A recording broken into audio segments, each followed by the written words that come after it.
नमस्कार दर्शकों, मैं ज्योति ठाकुर आपके साथ और आप देख रहे हैं केआरजी न्यूज। आज हम बात करेंगे बड़ी खबरों पर। खबर उत्तर प्रदेश के बुलंदशहर से। खुर्जा देहात थाना क्षेत्र में दुष्कर्म का मामला सामने आया। एक डेयरी संचालक ने 15 वर्षीय किशोरी के साथ दुष्कर्म किया। पीड़िता के परिवार ने सोमवार को थाने में शिकायत दर्ज कराई।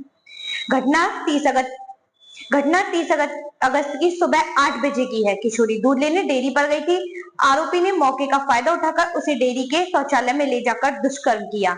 आरोपी ने किशोरी को धमकी दी कि अगर किसी को बताया तो उसे और उसके परिवार को जान से मरवा देगा। परिजनों ने किशोरी को परेशान देखकर पूछताछ की, तब उसने पूरी घटना बताई। इसके बाद पीड़ित परिवार सोमवार को थाने पहुंचा और न्याय की गुहार लगाई। देहात थाना प्रभारी शशांक श्रीवास्तव ने बताया कि परिजनों की शिकायत पर जांच के बाद कानूनी कार्रवाई की जाएगी। प्रभात गौड़ एक JCO para commando Jammu Kashmir के कुलगांव में आतंकियों के साथ मुठभेड़ में शहीद हो गई। वह बुलंदशहर के नरसेना थाना क्षेत्र के पाली आनंदगढ़ी गांव के रहने वाले थे और 1998 में भारतीय सेना में भर्ती हुए थे। पिछले वर्ष उन्हें प्रमोशन मिला था। प्रभात गौड़ का परिवार गाजियाबाद के राजनगर में रहता है। उनके पिता सत्य प्रकाश गौड़ और उनके 3 भाई हैं। राजुल गौड़ जो एक व्यवसायी है, प्रभात गौड़ स्वयं और सबसे छोटे भाई अश्विनी गौड़ जो गाजियाबाद की एक कंपनी में काम करते हैं। प्रभात गौड़ के अमरगढ़ स्थित जवाहर ज्योति इंटर कॉलेज में पढ़ाई की थी। प्रभात गौड़ की पत्नी मनोरमा और 2 बच्चे, बड़ी बेटी मोनिका गौड़ जो ग्रेजुएशन कर रही है और छोटा बेटा खुशहाल जो स्कूल में पढ़ता है। जम्मू कश्मीर के कुलगाम जिले में सोमवार को आतंकी और सुरक्षा बलों के बीच मुठभेड़ हुई, जिसमें प्रभात गौड़ शहीद हो गए। सेना ने बताया कि चिनार कौर राष्ट्र के लिए कर्तव्य निभाते हुए वीरों की शहादत का सम्मान करती है। प्रभात गौड़ का पार्थिव शरीर आज उनके पैतृक गांव पहुंचेगा, जहां पूरे सैन्य सम्मान के साथ उनका अंतिम संस्कार किया जाएगा। बुलंदशहर के खुर्जा थाना क्षेत्र से एक चौंकाने वाला मामला सामने आया। अहमदगढ़ निवासी सिपाही अमित ने जहरीले पदार्थ का सेवन करके आत्महत्या कर ली। पुलिस लाइन में अफरा तफरी मच गई। विषाक्त पदार्थ के सेवन के बाद उसकी हालत बिगड़ने लगी और उल्टियां शुरू हो गई।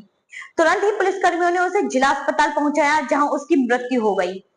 मृतक सिपाही के भाई ने बताया कि अमित यूपी पुलिस में सिपाही पद पर तैनात था। फिलहाल उनकी पोस्टिंग बिजनौर में थी। अमित वर्ष 2021 में उत्तर प्रदेश पुलिस में भर्ती हुआ था। परिजनों का आरोप है कि उत्पीड़न से परेशान होने के कारण अमित ने आत्महत्या कर ली। मृतक अमित के परिजनों ने बिजनौर पुलिस प्रशासन से निष्पक्ष जांच की मांग की है।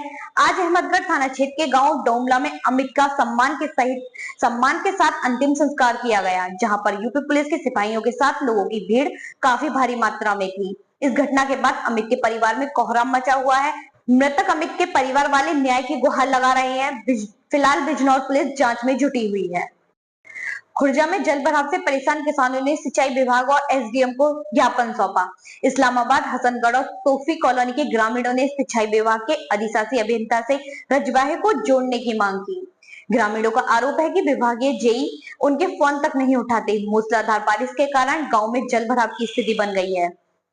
इस्लामाबाद की नाली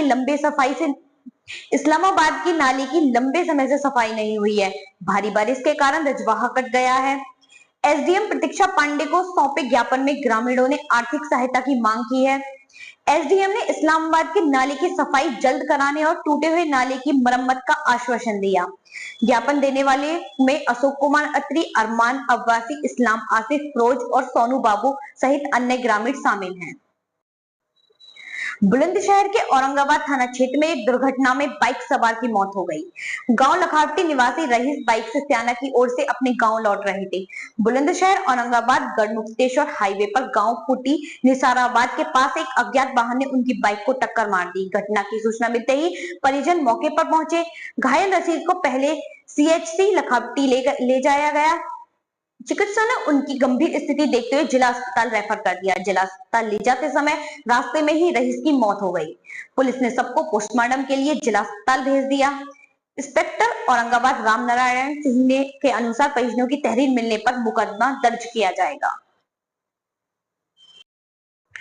खुर्जा के बिजली विभाग के अधिशासी अभियंता पर राज्य सूचना आयोग ने सूचना का अधिकार के तहत पूछे गए सवाल का जवाब नहीं देने पर जुर्माने की कार्रवाई की है।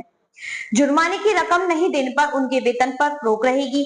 सूचना का अधिकार आरटीआई कानून के तहत राज्य सूचना आयोग ने जनपद बुलंदशहर स्थित खुर्जा तहसील क्षेत्र अंतर्गत बिजली विभाग के अधिशासी अभियंता राजीव आर्य के खिलाफ 25,000 रुपए का जुर्माना लगाया है। जुर्माने की रकम उनकी सैलरी से वसूली जाएगी। जब तक अधिशासी अभियंता राजीव आर्य जुर्माने की रकम अदा नहीं कर देते, तब तक उनके वेतन और अन्य देयकों पर पूरी तरह से रोक रहेगी। मामले में अधिशासी अभियंता से संपर्क करने का प्रयास किया गया है, पर संपर्क नहीं हो सका।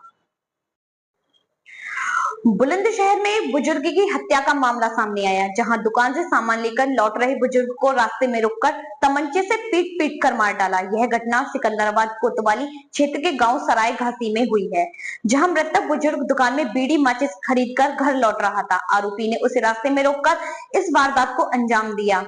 पुलिस ने मामला दर्ज कर जांच शुरू कर दी है। आरोपियों की पहचान और गिरफ्तारी के प्रयास जारी है। पुलिस इस मामले में विभिन्न पहलुओं पर जांच कर रही है, जिनमें मृतक के रिश्तों और संभावित रंजिशों का भी शामिल है। श्री जयसिंह निष्काम सेवा मंडल रजिस्टर द्वारा खुर्जा में चल रही भागवत कथा के व्यास अतुल कृष्ण महाराज द्वारा भगवान श्री कृष्ण के जन्म का वर्णन किया गया। आज की कथा में जजमान के रूप में पुनीत साहनी विक्की अपनी धर्मपत्नी के साथ परिवार सहित उपस्थित हुए और भागवत कथा का पूजा अर्चना कर आशीर्वाद लिया। कथा में उपस्थित सभी भक्तों ने भगवान की कथा का रसपान किया।